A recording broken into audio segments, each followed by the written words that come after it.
Lihat itu. Mana? Apa itu? Aku ambil ya.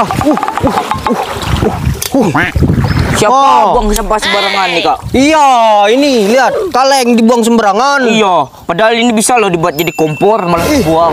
Kepalamu kompor, mana bisa? Bisa, coba aku tengok nanti. Sini aku bikin. Di sini kita punya lilin sama botol banteng. Nah, lesegar badak ini, Dek. Mana ada badak ini ya? Tengok cap rusa.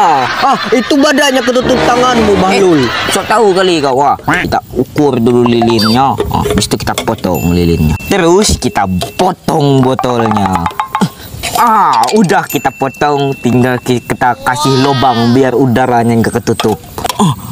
Udah kita lubangin. Nah, tinggal kita hidupin lilinnya, Kak. Wah, Habis itu kita taruh di atasnya. Udah jadi. Wow, bagusnya.